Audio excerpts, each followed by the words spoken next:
Good morning વિદ્યાર્થી મિત્રો, કેમ છો બધા? મજામાં?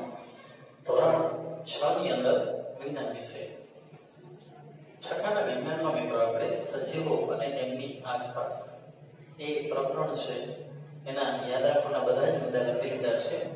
હવે પાઠ્યપુસ્તકના પ્રશ્ન જવાબ. તો ચાલો મિત્રો પાઠ્યપુસ્તકના સ્વાધ્યાયના પ્રશ્ન જવાબ છે એમાં પ્રશ્ન નંબર 1 રફબુકમાં જવાબ સાથે સાથે મિત્રો લખતા જ જજો. ચાલો, નિવાસ સ્થાન એટલે શું? નિવાસ સ્થાન એટલે શું?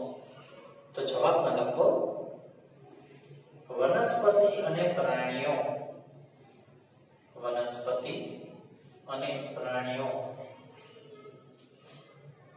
જે વિસ્તારમાં રહી જીવન જીવતા હોય, જે વિસ્તારમાં રહી જીવન જીવતા હોય તેને તેનું નિવાસસ્થાન કહે છે.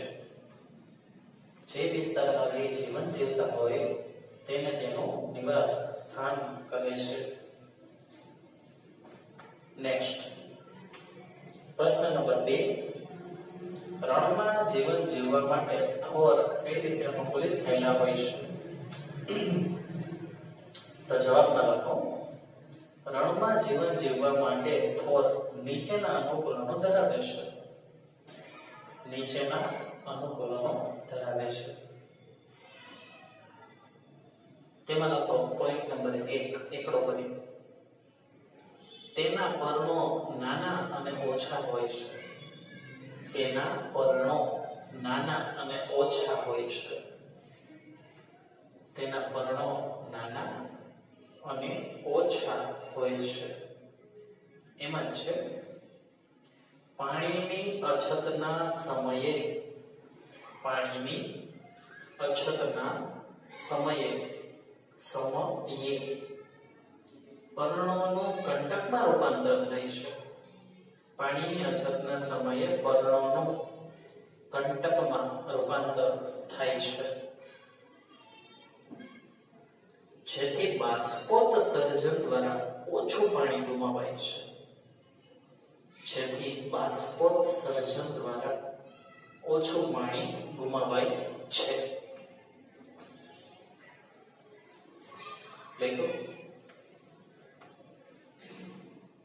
તેનું પ્રકાંડ અને તેની શાખાઓ.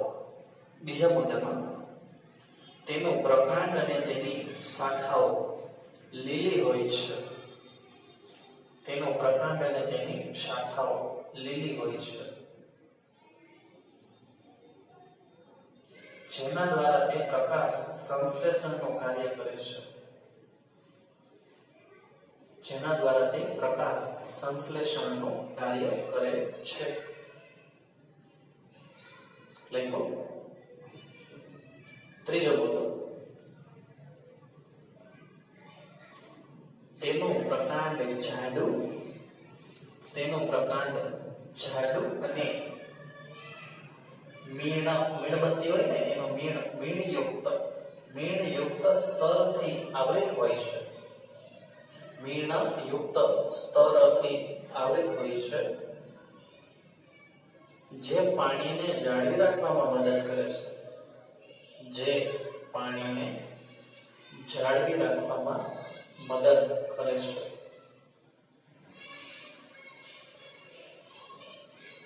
ચોથો મુદ્દો તેના મૂળ જમીનમાં ઊંડે સુધી જાય છે.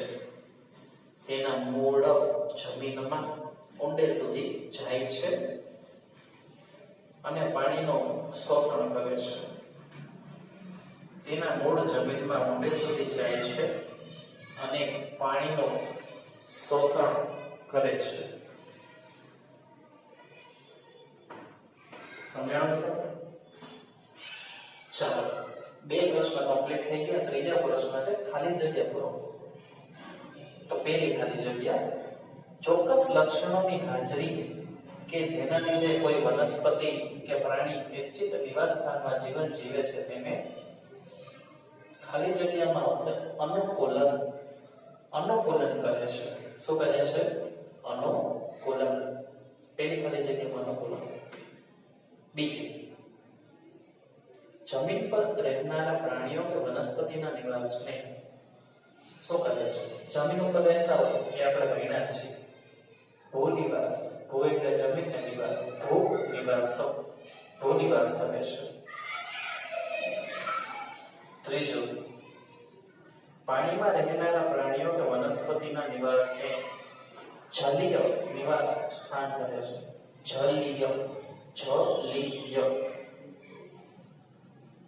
ચોથું, જમીન, પાણી અને હવા એ નિવાસ સ્થાનના, જમીન, પાણી અને હવા એ નિવાસ સ્થાનના અજૈવિક ઘટકો છે. અજૈવિક ઘટકો છે. પાંચમું, આપણી આસપાસના બદલાવ કે જે આપણને પ્રતિભાવ આપવા પ્રેરે તેને ઉત્તેજના કહે છે. પાંચમી ખાલી જગ્યા ઉત્તેજના. તો ચાલો મિત્રો, આજે આપણે પાઠ્યપુસ્તકના પ્રશ્ન જવાબમાં પ્રશ્ન 1, 2 અને 3 કરેલા છે, જે તમારે તમારી પાકી અને રફ બુકમાં એક વાર એટલે કે 2 વાર લખવાના છે. ઓકે, હોમવર્ક વ્યવસ્થિત રીતે હંમેશા પૂર્ણ કરતા રહેજો તો ફાયદો મળશે. ઠીક છે મિત્રો?